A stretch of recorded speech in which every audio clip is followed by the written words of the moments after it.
Greetings, hello chaps, welcome fellow Fattercasters. How the devil are you? I hope you're keeping warm because it's a bit chilly, isn't it? News flash, breaking news. Yes, if you live on the northeast coast of England, about 200 yards from the North Sea, at the end of November, it gets a little bit chilly. Who'd have thunk it? Anyway, it's good drinking weather. Cheers, everyone.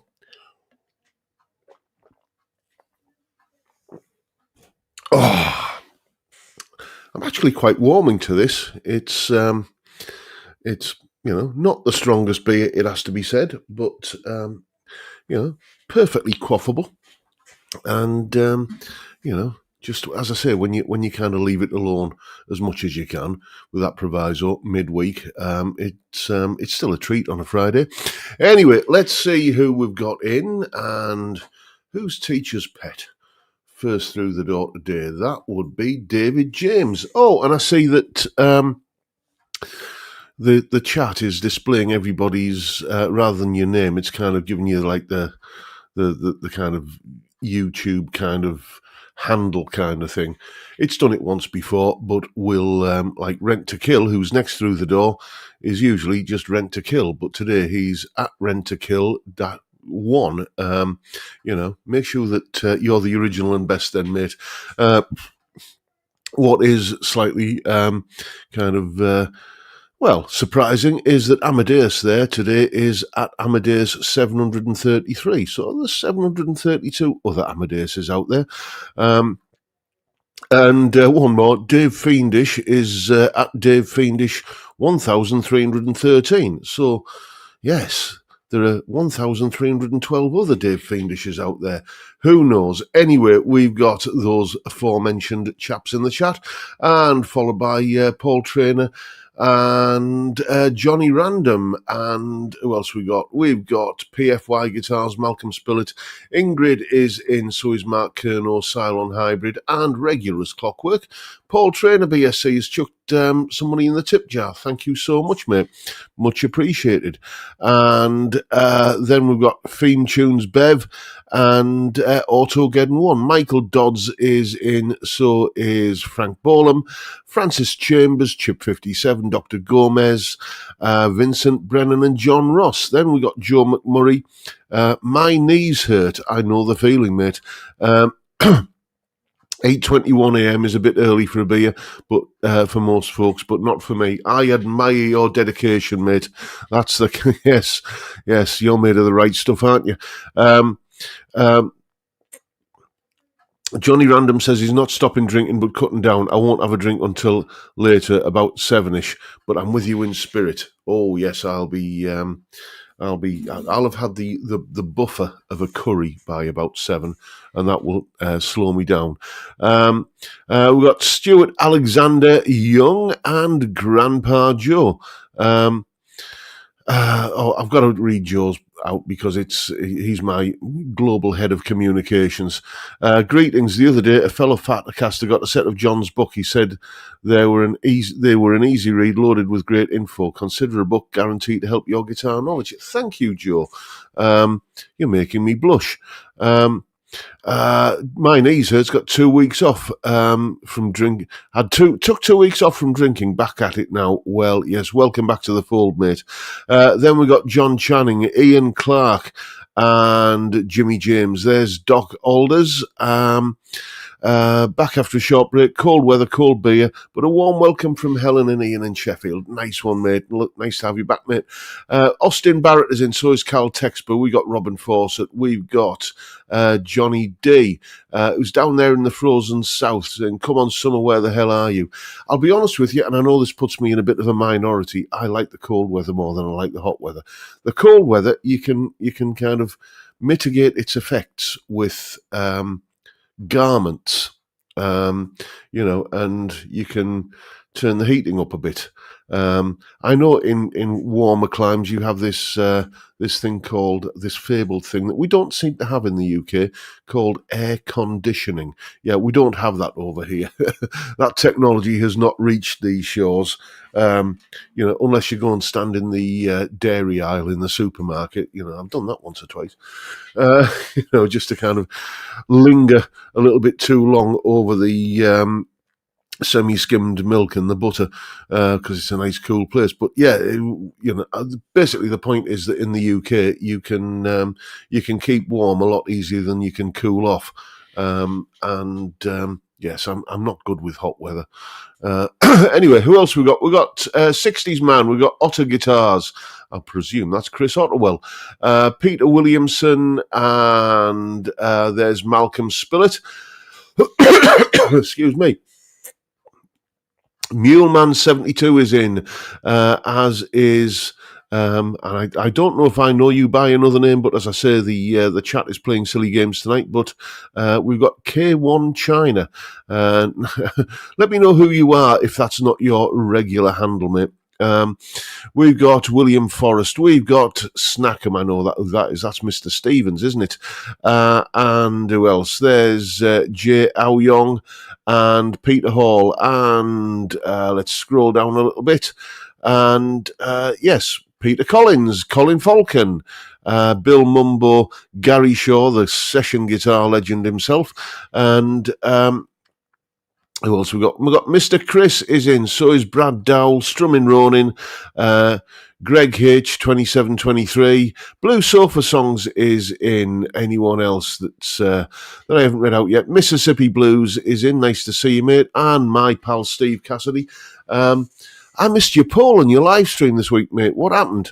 Do you have a video going out tonight? If so, I'll recommend everybody goes and watches it straight after this video. We got Phil Leatham and Ben Allmark, Alfie Mine and Triple X Paps. R. Whites is in.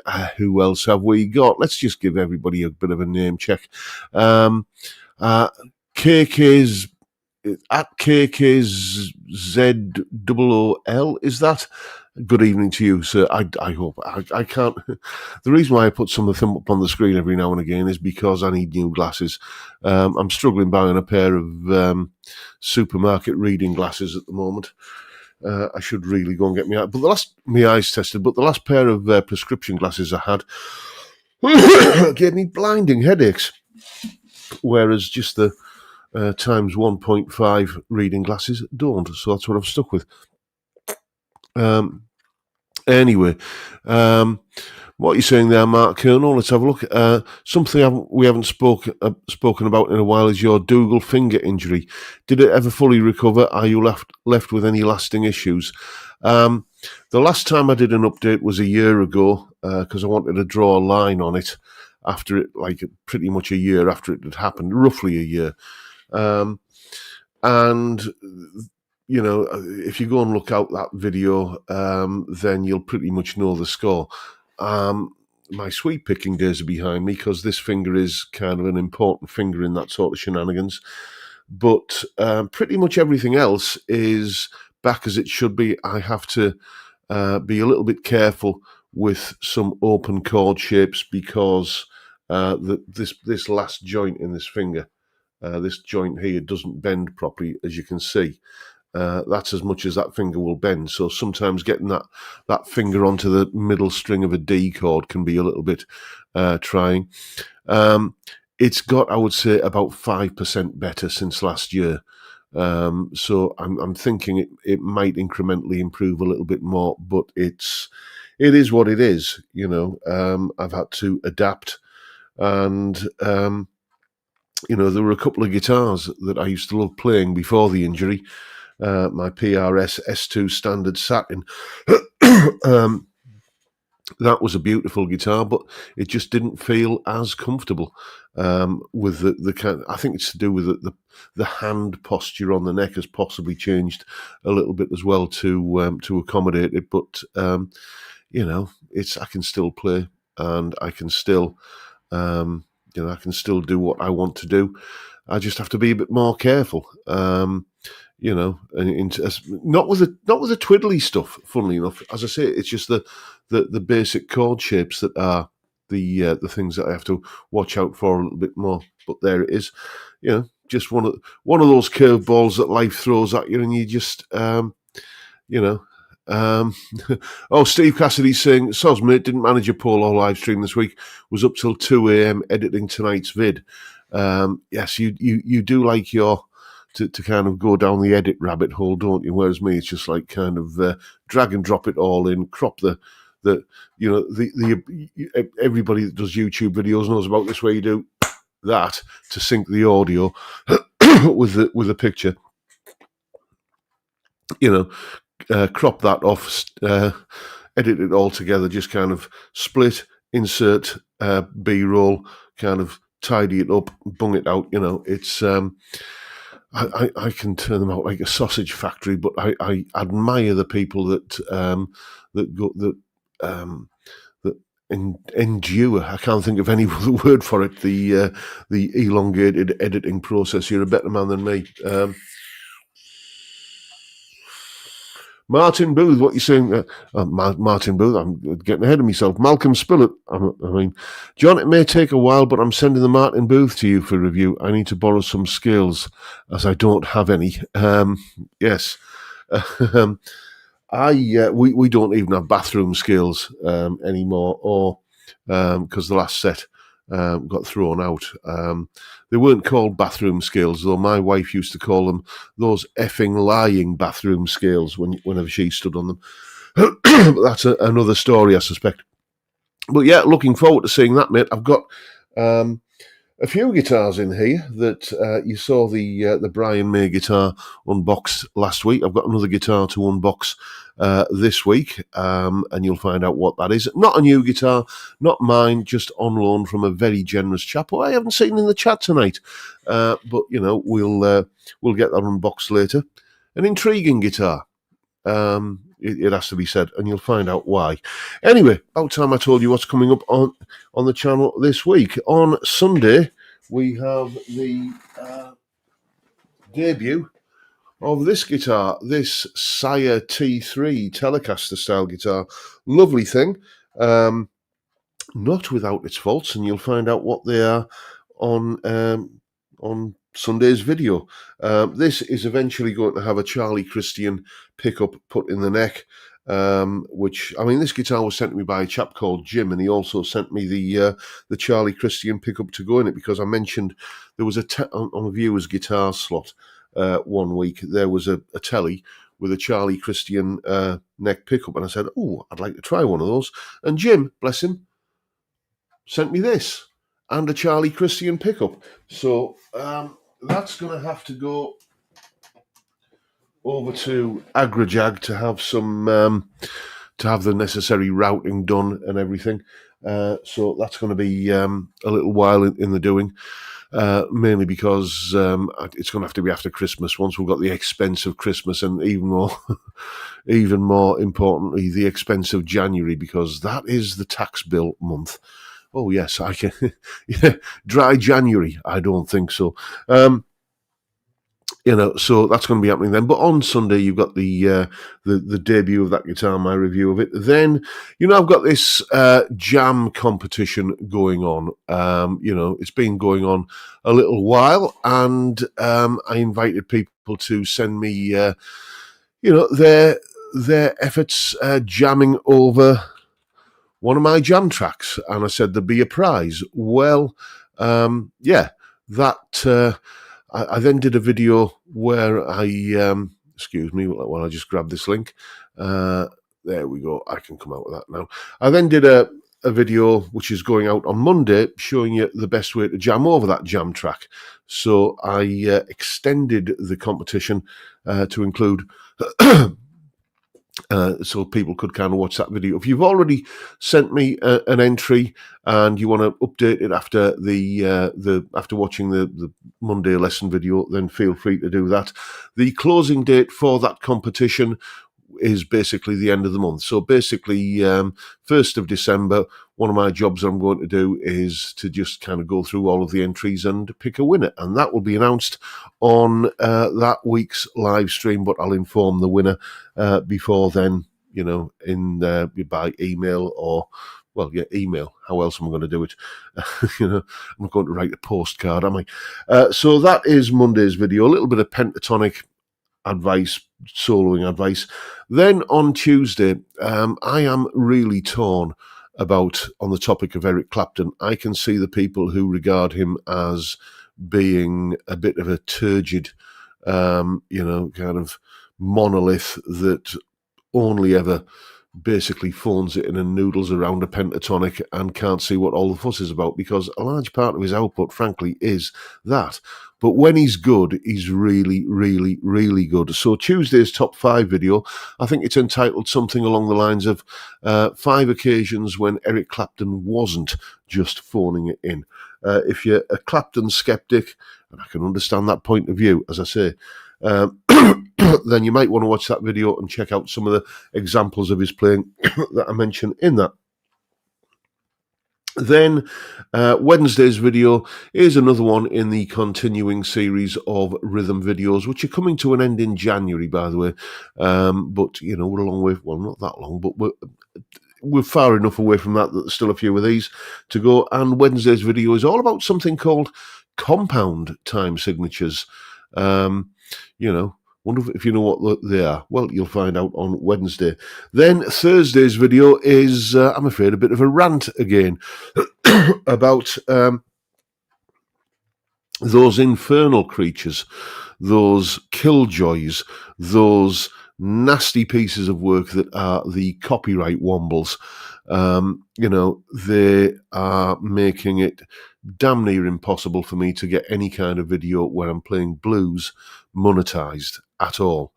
You do some random improvised jam over the most generic and, kind of off-the-shelf 12-bar blues jam track that I myself have created, and it gets a copyright claim.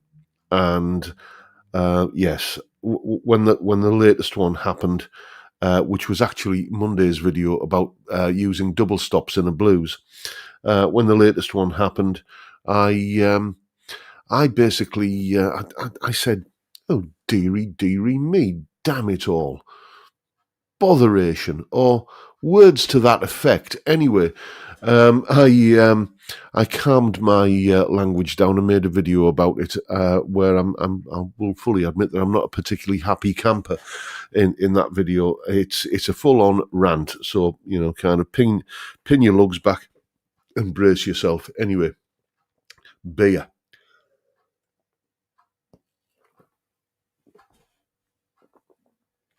Oh dear me, that's nice. Anyway, the other thing I want to mention, just getting all the housekeeping out the way, is the Strat fundraiser. As you know, I put out a fundraiser there a little while ago. Now, why won't you let me into that folder? I put out a fundraiser to basically raise the money to buy a Fender Ultra 2 Strat. And essentially what's going to happen with that instrument is that it's going to get donated to Zoe's place after I've made a couple of videos with it. Just a normal kind of review video of the type that I always do, and a comparison with the Squier Classic Vibe on the back wall there. Just to see how the upper echelon of Fender's family tree compares with something a little nearer the lower echelon. So I've just put the link to the fundraiser in the chat there.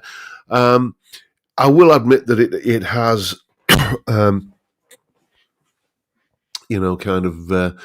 ground to a bit of a halt, that fundraiser. So we're going to give it till Christmas, and in the unlikely event that there is enough funds in there to buy the guitar by then, I will buy the guitar. If not, then I'll cash it in and just donate whatever monies are in there to Zoe's place. So, we've done a little bit of good, whichever way it pans out. So,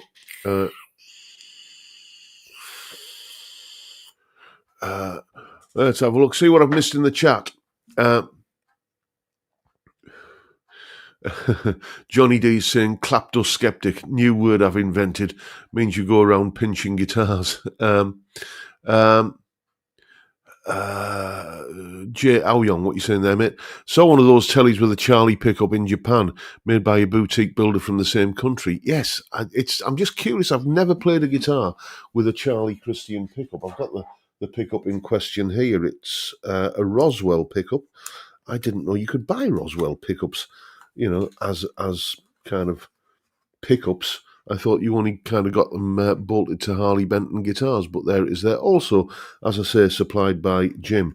And because there is routing to be done and, pickguard material to be cut. Have you ever tried cutting pickguard material? I did it once. I thought, well, I've got a hacksaw. I've got a Stanley knife. How hard can it be? Several bloody fingers later, I found out exactly how hard it can be. Never again will I attempt to cut pickguard material. It's how I know there must be a technique, but it obviously requires more tools than a blunt hacksaw and a Stanley knife. Stanley knife, by the way, for international viewers, box cutter, craft knife, that kind of thing. Yes. So obviously the guitar is going to have to go to Agrajag. PFY Guitars has won another guitar. I've entered, I don't know how many of these raffles, and I've never won a damn thing. And PFY Guitars, he won that Brian May guitar that we unboxed last week, and now he's got a PRS SE Silver Sky in piano black. What a lucky so-and-so you are. Silent Hybrid saying, need a router tool, even a hobby tool with a grinder will do. Okay. Yes, well, yeah, it's still going to Agrajag, I know my limitations. Thing is, I don't know if any of you lads have experienced this, because we're all gentlemen of a similar vintage or thereabouts, aren't you? You get more cack-handed the older you get. I used to be able to do all kinds of DIY. I used to be able to kind of, fit kitchen cupboards and do a little bit of rudimentary plumbing and put up a shelf and hang a door and, all the sort of just the sort of stuff that it makes sense to learn how to do, because it saves you the expense and the hassle of calling out a tradesman to do it. Now, I can't even knock a nail in straight. So, my idea of hell is IKEA, because it just means like flat pack. And yes, that's. Is there anything more that you dread more than putting a flat pack wardrobe together? Disgraceful. I hate doing that. Anyway, let's have a look. See what else. Peter Hall saying, use an old soldering iron to cut a pickguard. Wear a mask in a well-ventilated space. I see, melt it through. That's it. Steve Cassidy used bolt cutters to cut a pickguard before. It took ages. Yes, all of these tips. I'm not going to even kind of lie about it. I'm not going to try them. It's going to Agrajag to get the routing done. What else have I missed? Austin Barrett is saying, I'm getting a bit bored with modern guitars. About time I started to play them. Yeah, that is, it's.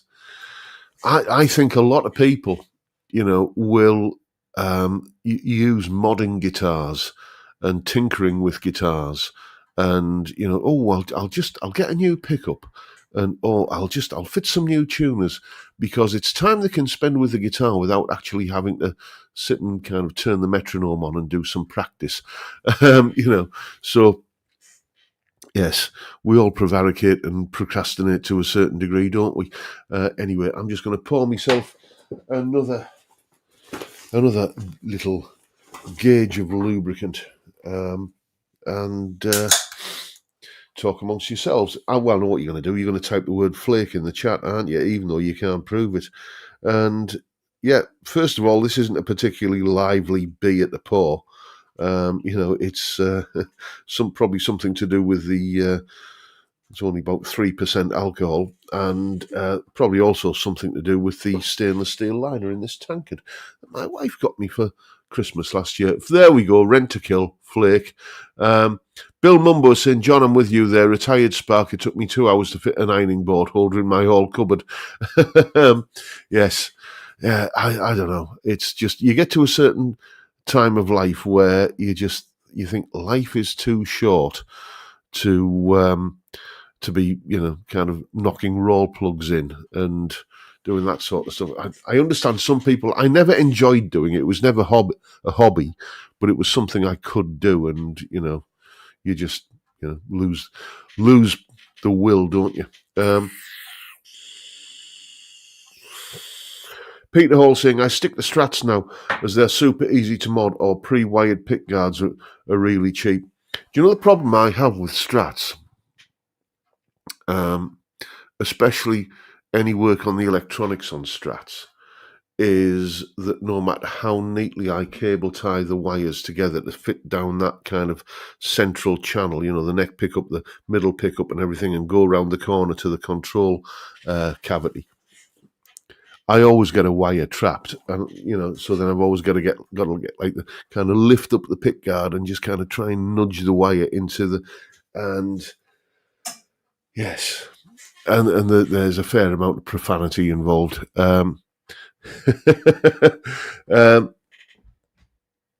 Dr. Gomez is saying, you've killed a massive part of the show, almost a catchphrase. Flake, feel free to keep on using it, but, there's no head at all on this. It's like a pint of beer you'd get served down, south of the Watford Gap. They don't like a head on their beer down there, do they?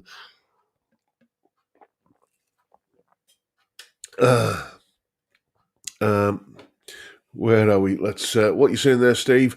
Can 100% relate to modding instead of playing, practicing, or even just spend hours searching for parts. Yes, because you'll convince yourself that you're getting something done, and when reality you're just skiving. My missus, as you know, she sells her not her jewellery that she's got, but the jewellery that she makes on the market on the high street every Friday. That's where she's been today. And there's a lady that works in, shall we say, a well-known nationwide brand of pawn shops, PAWN, whenever this lady wants a cigarette break, she decides that she's going to come outside and clean the windows. And so she has a spray bottle of window cleaner and a window cleaning cloth, and quite often there's not even the window cleaning bottle isn't even empty, but she's out there and she's looking like she's working and getting stuff done while she's and I'll have a smoke while I'm here. Yes, we all have that. We all have that kind of urge within us sometimes, don't we? Anyway, shall we have a look at some pictures of guitars that you lot have sent in? I will warn you that we are running a little bit low on stock for these. More viewers' guitar picks urgently needed. We've been using them up at a fair old rate, and I think this might be the last of the folder that's in there. So send them all over, and we'll have a look at them, because it is one of my favourite parts of the live stream. This, having a look at your pride and joys, or prides and joys, whichever way around it is. Anyway, this one is the first one from Len McIver.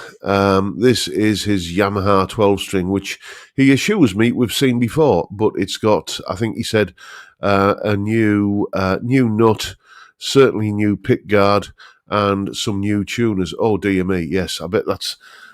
what's worse than tuning a 12-string? Fitting new tuners to a 12-string. Yeah, lovely, handsome-looking beast, though, isn't it? That pick guard, it's I don't normally like all that kind of ornamentation and Liberace-ness, but that just looks really nice on there. Well done, mate. Then we've got Michael Purcell's number one, a 1998 Epiphone Les Paul Deluxe and Fishman triple play. whatever that is. I presume it's some sort of MIDI pickup kind of thing. Yeah, handsome looking beast, has to be said. Never really been into the MIDI guitar kind of thing though, but I can see how a lot of people will be attracted to it for, you're playing in a covers band and there's a keyboard part and you haven't got a keyboard player. I get it.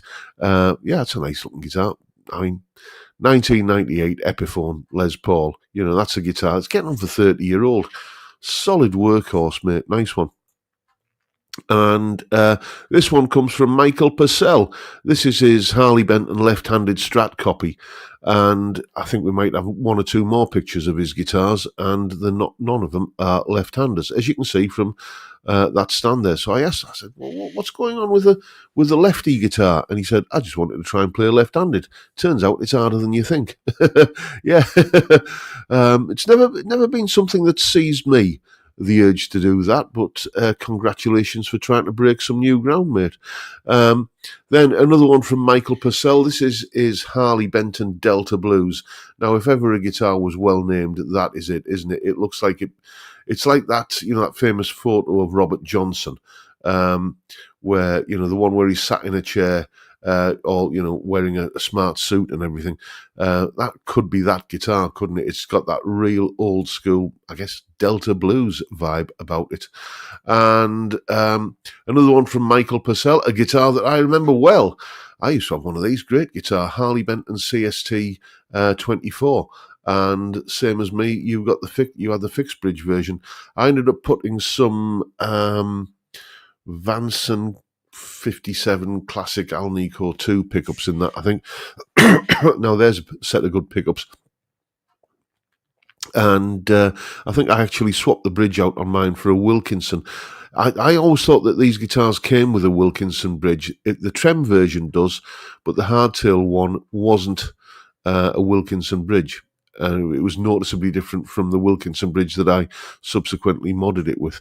And another one from Michael Purcell, his Freya Gem copy, which is discontinued. Not a brand that I'd ever heard of until Michael introduced me to them. But yes, you can see why that one got discontinued. I think there might have been some legal correspondence going back and forth over that one between Freya and Ibanez. Yeah, I mean, it's no secret that 80s super strats aren't my kind of thing, but it's a handsome looking beast. It has to be said. Got to admire the inlay work as well. Then this comes hot off the presses this week from Phil Polcaro. This is his Epiphone 335.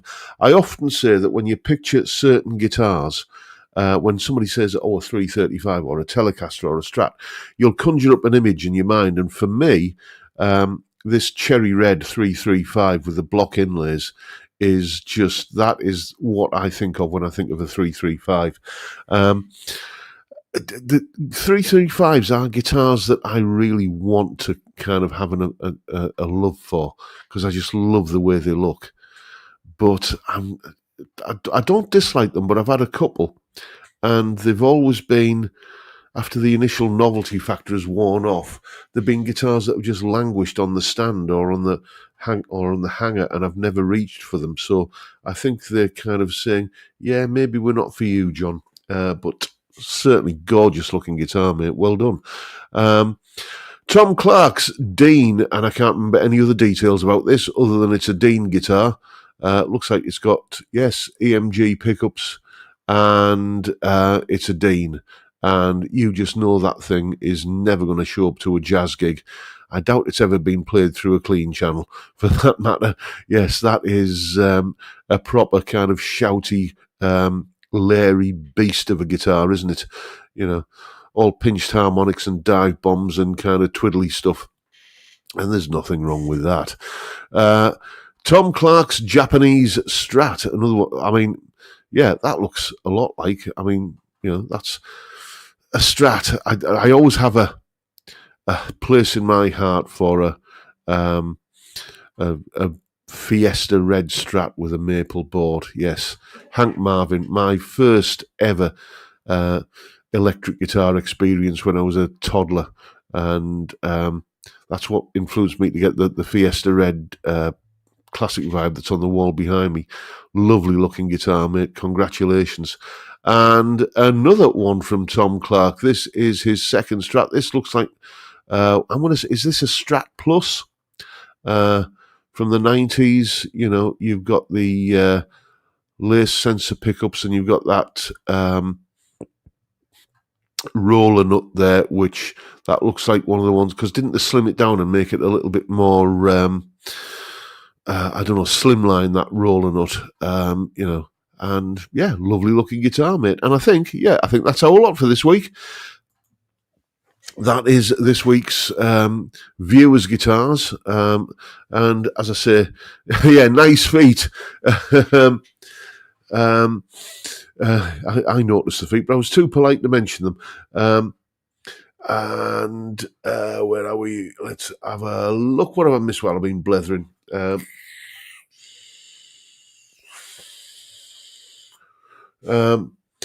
Malcolm Spillett saying one of my Seller's Remorse guitars was an Epiphone Lucille.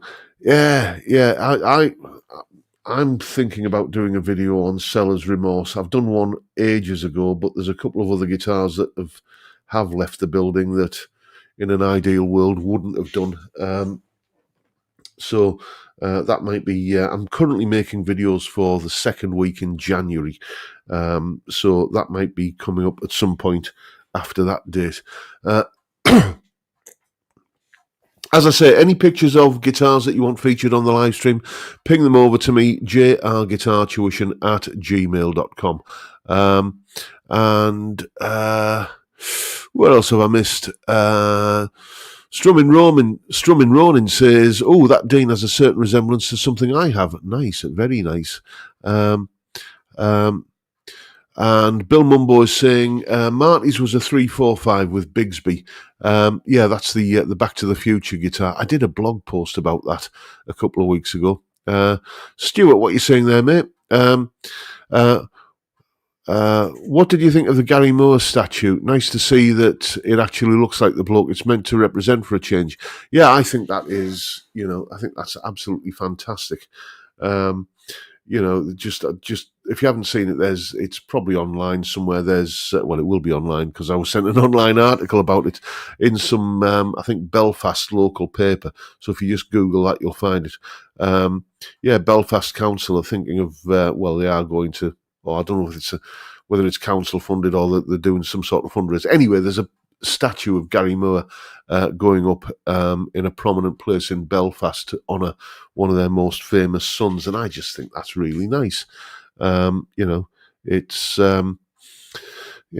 I approve. I think it's fantastic, and the likeness that I haven't seen the statue, but I've seen like the mould that the statue is going to be made from, and that's in this article. It actually looks like him, because a lot of the time, I got to tell you, me and the missus years ago, 2002 it was, we went over to her native land of Canada for a couple of weeks, and we went to Niagara Falls.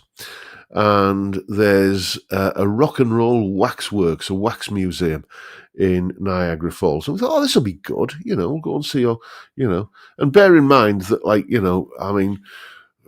I've been to Madame Tussauds in London and Louis Tussauds in Blackpool, where the waxworks are absolutely lifelike, they are superbly good. Went to this wax, paid something like $5 or something each to get in, and they'd basically just got a bunch of shop mannequins and dressed them like, okay, so that guy's got a red stripy guitar, and I think that's supposed to be Van Halen. Oh, and that guy there, who's that? Oh, right, okay, yeah, he's got eye makeup on and long hair. And yeah, that's Alice Cooper. We were absolutely creasing ourselves with laughing. It was so bad, and we had a huge amount of fun just kind of guessing. I'm thinking, is this a quiz? You get to the exit, and if if you've guessed them all right, you get a prize or something.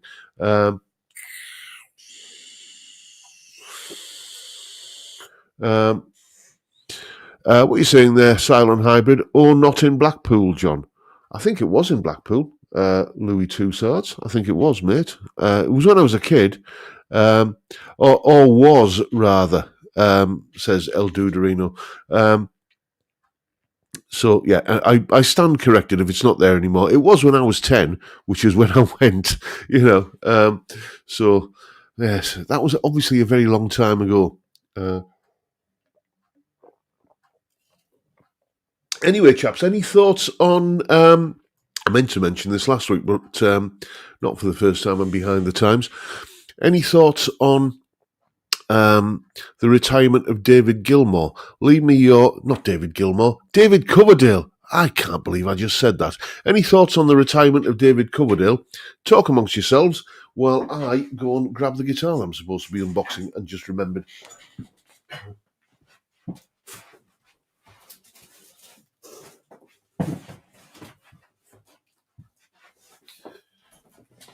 Oh, here we go. Right, so it's a box. It says Glary on the box, but you can't see that. But it's not a Glary guitar. This one was very kindly loaned to me by Mr. Balder, who seems to be conspicuously absent this evening. What a shame. He's missing me unboxing the guitar he sent me. Never mind. Right, where does it? That's where it opens. So we'll just kind of go down there like that. And try not to sever an artery.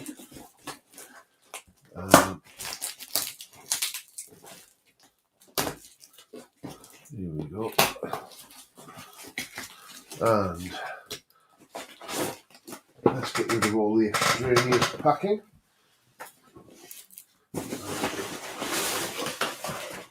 Not too much of it. Oh dear me, Balder. You see what he's using the packing here? He's living the high life, isn't he? Moy and Chandon. Dear me. Yes. And I'll just chuck that over there. Have to do a bit of tidying in the morning, but that can wait till in the morning. It says Harley Benton on this box, but it's not a Harley Benton either. At least I don't think it is. Who else has got a loft, an attic, a shed, or a garage full of these boxes? Because you always need one when you haven't got one. When you're trying to, package something up that you've sold on eBay, and then you realise it says paid, post now, and then you realise I haven't got a box. Yes, you learn that lesson, don't you? Anyway, what have we got in here?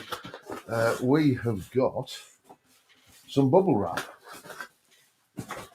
Well, it's one thing you notice, isn't it? Whenever it's a private individual packaging a guitar, it always comes with about 5 times as much packing material that you get with a brand new guitar from a guitar shop. So, can you tell what it is yet? Let's have that. Well, there's a clue. There's a clue. Yes.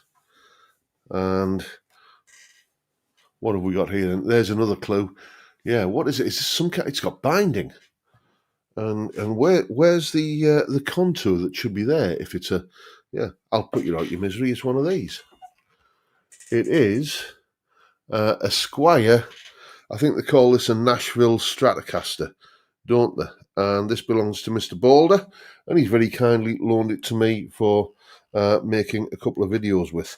And so 5-way, any kind of... Oh, we've got a push-pull on there.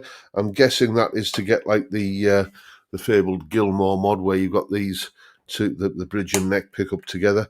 I'm going to have some fun with this. Squire by Fender, crafted in China. What's his name? Guitarista fella, didn't he do a review on one of these ages and ages and ages ago?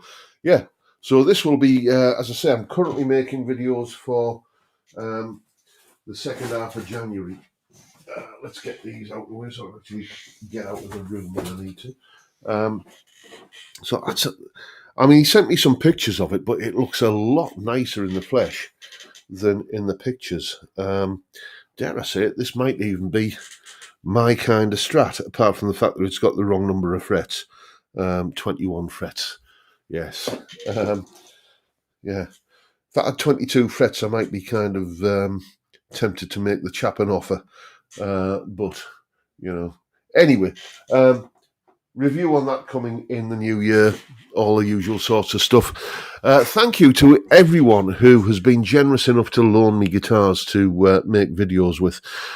You are doing a heck of a lot. You are doing a massive amount to help me keep the channel going. I could go down that route of just joining in with everybody else, kind of contacting the relevant company saying, please send me your latest piece of kit so I can make a video with it. Oh, Lammy, you are so generous, mate. Thank you, mate.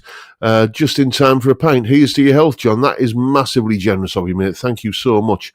Another £5 in the tip jar. That will be well spent, I can assure you. Anyway, I need to just pour myself another one because I've still got a bit to get through. Yeah, I just want to say a massive thank you, as I said, to everybody that loans me guitars to make videos with. You're spoilt for choice for videos on whatever the latest, kind of piece of kit is. I mean, at the moment, it's the Helix Stadium, isn't it? I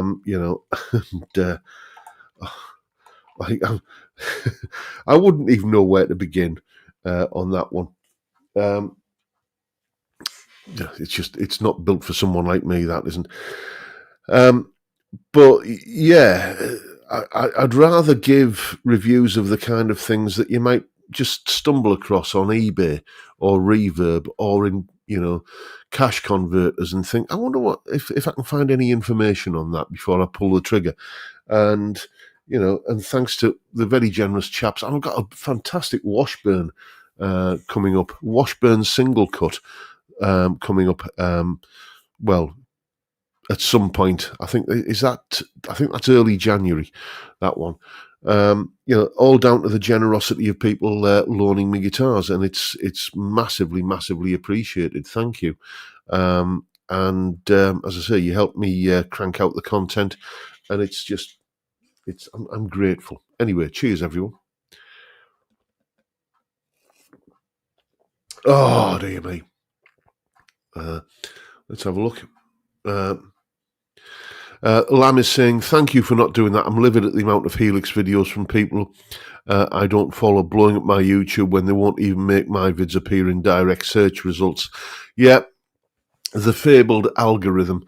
If anyone that claims to understand the YouTube algorithm, what I would do is I'd give them a tin of soup and a fork and say, if you can eat that soup with a fork, then I will believe you understand the YouTube algorithm, because I don't think anyone actually does. I think it's just beyond the realm of human understanding. And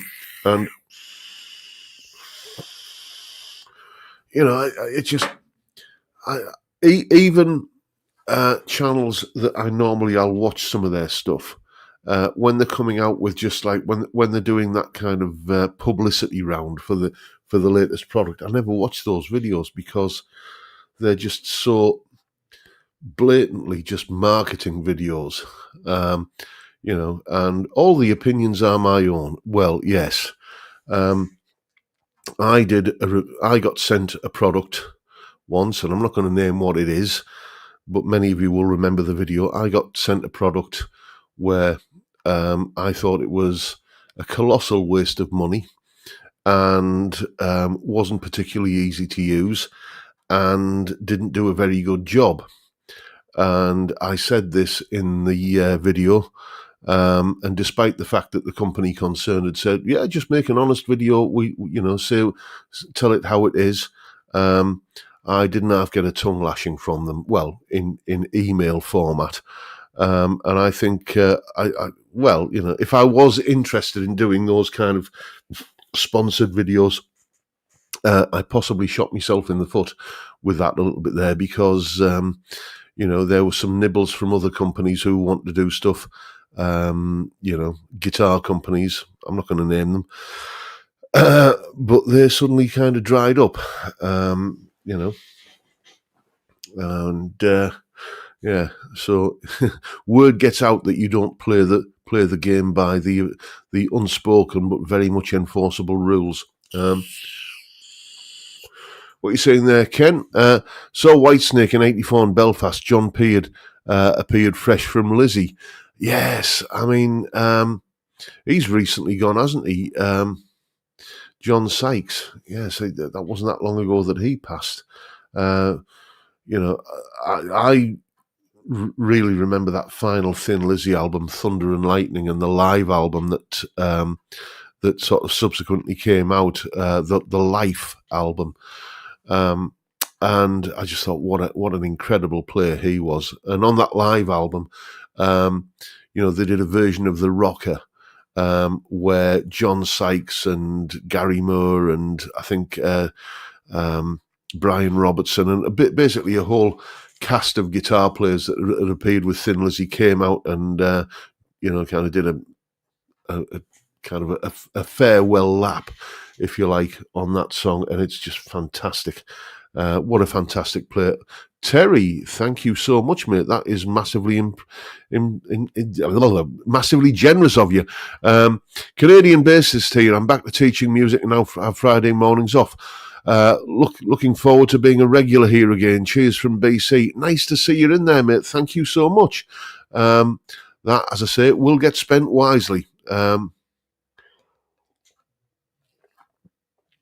Anyway, shall we have a viewer's tale as we're into the dying moments? Well, the last 10 minutes. Anyway, let's go into here. Viewers' tales. These did dry up a little bit, a few weeks ago, but I've had a surfeit recently, a kind of a torrent of them.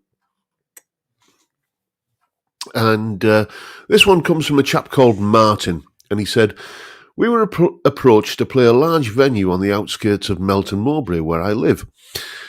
Good pork pies from there. It has an annual Halloween type event called the Extreme Scream with actors dressed up, etc. It's over a couple of acres and includes rides, a bar, merch stalls and a live stage for bands at one end of the park. We were pretty excited to play it as it's a proper stage with professional lights, PAs and sound engineer. It all started well with a warm welcome, a friendly sound man who was great with us. However, it became extremely cold as it does at the end of October, and this was an outdoor gig. Because it was so cold on that particular evening, we drew a crowd of around 10 people who all eventually peed off as well. We decided to try and make the best of it and treat it as a paid rehearsal. I know that situation, mate, been there many times. Halfway through our set, we had a visit from the boss saying we were too loud and we must turn down, otherwise he would lose his license. We pointed out that the sound man had the control of that, but they were still insisted that we turn down. In those days, I was rocking an orange TH30, and this was on volume level 1. I turned my amp off in the end, and the drummer even sarcastically played with brushes. We finished half an hour early, frozen, and peed off. We'd been paid in advance, so we saw the funny side. Anyway, for health and safety reasons, we were not allowed to fetch our cars and pack up until after the event ended. As soon as the ride stopped and the bar called time, they promptly shut off all the lights and we were left to empty the stage by the light of our phones. When we tried to leave the park, the security guard had locked all the gates, and so we had to lift a 5-bar gate off its hinges and hurl it into the field. We still laugh about it to this day. What a farce. Yes, been there. Some inept promoter that doesn't know their arse from a hole in the ground.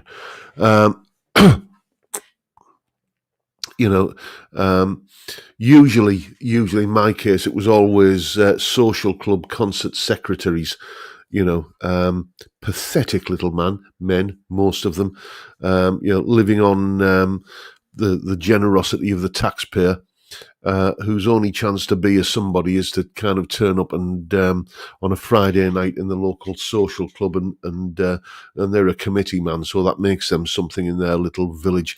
Usually the kind of village where the newsagent sells greetings cards that say hello, happy birthday, Uncle Dad, and the village shop Also, the village school rather has 30 kids, and there's only 2 surnames on the register. You know the kind of place I'm talking about. Anyway, yeah, usually those kind of places you encounter that sort of ineptitude from the venue and the promoter. Anyway, I've got another super chat there.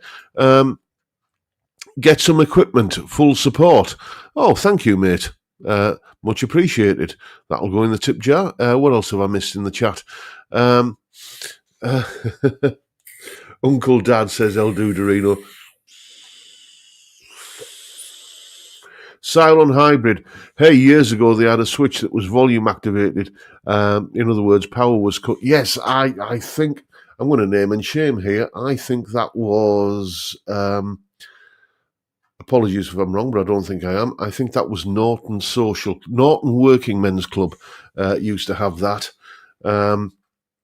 Yes, and another one long since bulldozed was the Newport Allotments Club, often known as the Cabbage Club. They used to have a similar thing there, but all these, you're bringing back all kinds of memories of playing on the North East Club circuit. What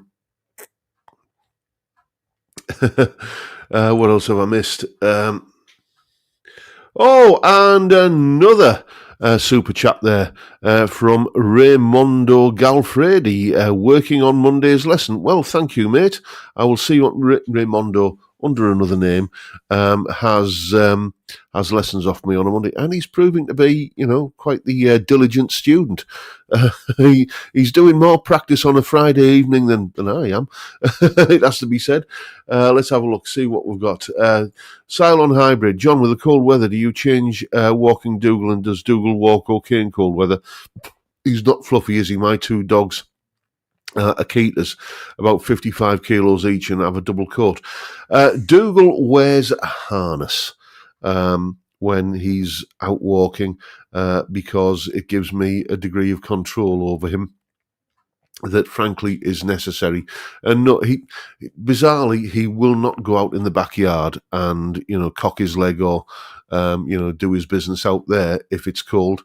But you get his harness off the hanger, and he's wagging his tail, and he can't wait to go out in the cold. So work that one out.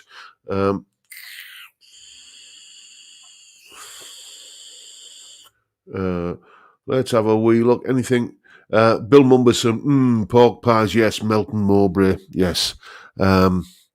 Yes, a fridge isn't a fridge without a pork pie in it. If anybody is of that persuasion and you have a Morrison's local to you, I can highly recommend the caramelized onion pork pie, a big one about like that. Oh, yes. You'll need some antacids afterwards, but just give me one of those on a plate with a knife and a jar of mustard. I'm a happy camper.